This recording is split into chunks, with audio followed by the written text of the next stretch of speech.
수시 전형은요, 현재 2개밖에 없습니다. 2개. 그 2개가 여러분, 손가락은 2개인데 손은 하나죠. 이렇게 이해하면 돼요. 손가락은 2이나 손은 하나다. 그러니까 손이 뭐예요? 학교생활기록부. 이 중에 내신을 많이 반영하면 시작 교과전형. 오케이?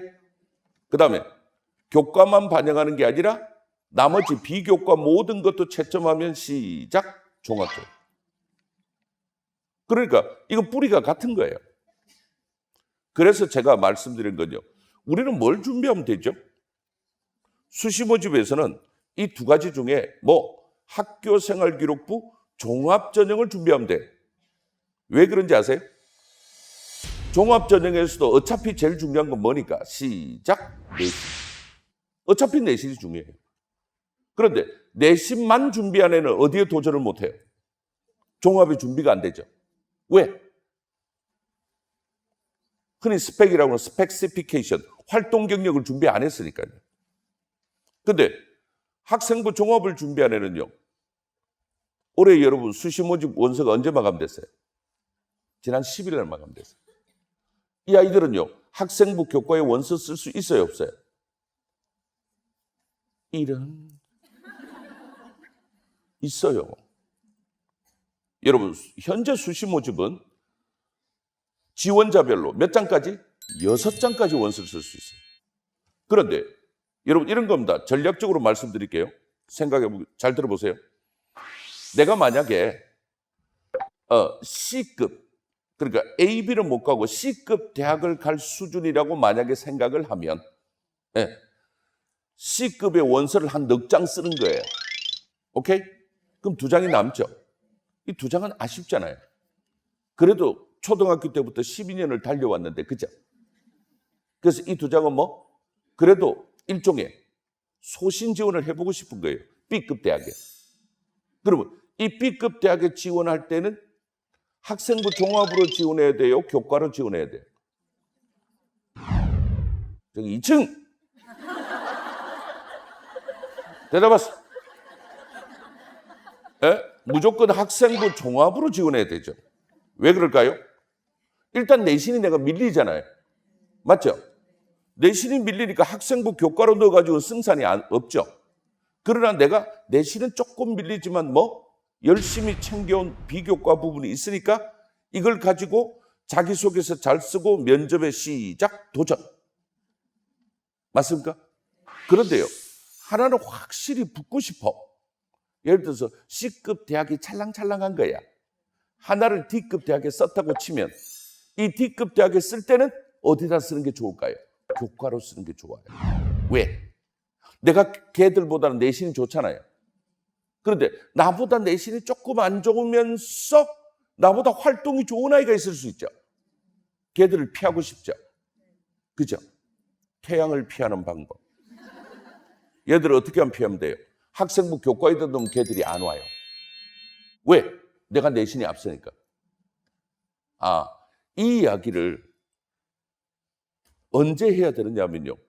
고3 수시 원서 쓸 때 이런 이야기를 해요. 이런 걸 소위 말해서 뭐라고 그럽니까? 지원 전략이라고 그래요. 그죠? 지원 전략이라고 그러는데 그걸 왜 지금 말씀드리느냐면요. 그 이야기를 딱 듣고 나면 결국은 뭘 해두면 학생부 종합을 준비해 두면 교과로 쓸까? 종합으로 쓸까는 언제 결정하면 돼? 그때 결정해도 된다는 거죠. 그러니까 우리의 인식을 바꿉시다. 무슨 이야기냐면 나는 엄격하신 아버지와 자애로운 어머님 아래의 이남일녀의 장녀로서 이거 아니에요. 우리는 이런 게 자기소개서인 줄 알아요. 네. 그러니까 아이들을 글쓰기 학원을 보내거나 작문을 잘했으면 하는 생각을 갖고 있어요. 그러니까 이게 이제 엄청난 오류죠. 그래서 우리가 그걸 아이들한테 직접 가르칠 수 없으니까 어떻게 해요? 또 피땀 흘려 번 돈으로 또 뭔가 등록을 시켜줘야 돼. 등록을 시켜주고 돌아서서 나오면서 어떤 기분? 내가 번 돈으로 그 등록시켜줬다는 이유로 그래도 요만큼은 부모 노릇한 것 같아서 나 스스로에게 좀 위로가 돼. 그건 여러분이 위로가 될 뿐이지. 아이는요, 고통의 구렁텅이에 몰아넣는 거예요. 우리나라 4년제 대학이 작년 기준으로 197개가 있습니다. 197개. 네. 그런데 이 197개 대학이 이미 합의를 했습니다. 수험생의 고통을 들어주기 위해서 자기소개서는 질문을 통일하기로. 그래서 여러분 6개의 원서를 쓰잖아요. 그죠? 원서를 쓸 때 아이들이 자기소개서는 지원 학과가 안 바뀌면 한 번만 쓰면 돼요. 그리고 6개 복사해서 붙이면 끝나요. 붙이면. 네. 그러려니까 질문이 통일돼야 되겠죠? 그 질문은 이미 통일되어서 발표가 되어 있어요. 그러면 여러분, 자기소개서는 뭐죠? 그 질문에 대해서 답을 쓰는 거예요. 그러니까요, 내 마음대로 하나도 쓸 수가 없어요. 왜? 문제가 있으니까요. 그러니까 그 문제에 대한 뭘 써야 돼요? 답을 써야지. 나는 엄격하신 아버지와 이게 아니라는 거예요. 그게 재원고 뒤편에 나중에 나온다면 이런 거죠.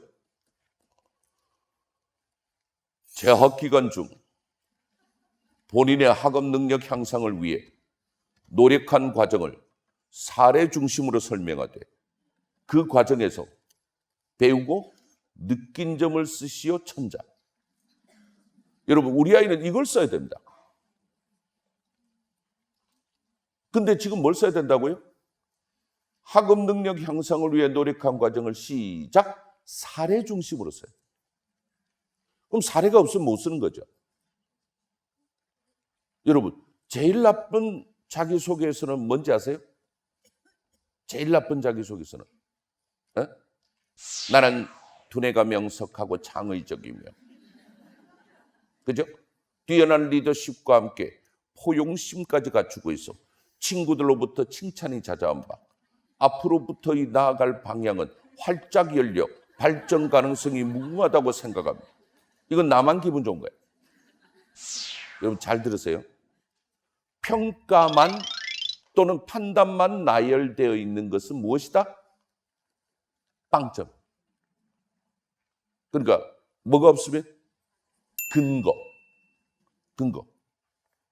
쉽게 말하면 근거 자료가 없으면 뻥이다 이거죠. 그러니까 어쨌길래 창의적, 어쨌길래 리더십, 어쨌길래 포용심, 오케이?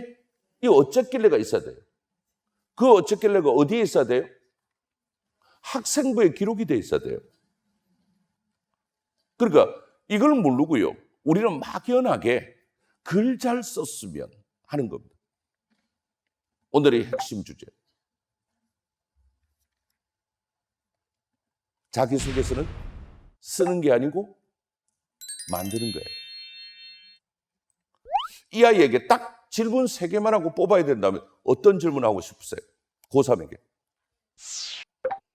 이 아이가 우리 대학에 오면 제대로 공부할 수 있을까? 오케이? 두 번째는 어떤 궁금증이 있겠죠? 이 아이가 지원한 그 과에 어울리는 아이인가? 맞나요? 세 번째는 뭡니까? 그래도 최고 교육을 받는 이 아이들의 시작, 인성. 그래서 질문이 그 3가지예요. 여러분 합격하고 싶나요? 이제 간단하죠? 이 3가지의 흔적이 어디에? 학생부에 남아있으면 돼요. 학생부에. 그러니까 우리 아이가 어떤 아이? 스스로 공부할 수 있는 아이다. 그걸 증명해야 됩니다. 두 번째, 우리 아이가 지원하는 그 과에 우리 아이는 어울리는 아이다. 세 번째는 인성면에서 부족하지 않다. 이걸 증명하면 합격하는 겁니다. 그걸 이름하여 뭐라고 이야기하느냐면, 첫 번째 걸 뭐라고 이야기하느냐면 자기주도 학습 능력. 두 번째 건 뭐라고 이야기하느냐면 전공 적합성. 세 번째 건 뭐라고 이야기하느냐면 인성. 이렇게 이야기를 하는 거예요. 그러면 목표가 선명해지죠. 굉장히 선명해져. 그런데 우리 아이는 이 세 개 중에 어디까지 지금 준비가 돼 있나요? 이렇게 여쭤보면 지금 헷갈리죠. 준비가 있는 것 같기도 하고 없는 것 같기도 하고. 여러분 이걸요. 제가 오늘 권하는 건요. 한 학기에 한 번씩은 점검을 해봐야 돼요. 고등학교 가면. 그럼 어떻게 점검해야 될지 굉장히 방법이 모르겠죠. 오늘 그 방법을 공개합니다. 아주 쉬운 방법이 있어요. 그 부분에 대해서 여러분들이 인식을 정확하게 한다는 게 중요합니다.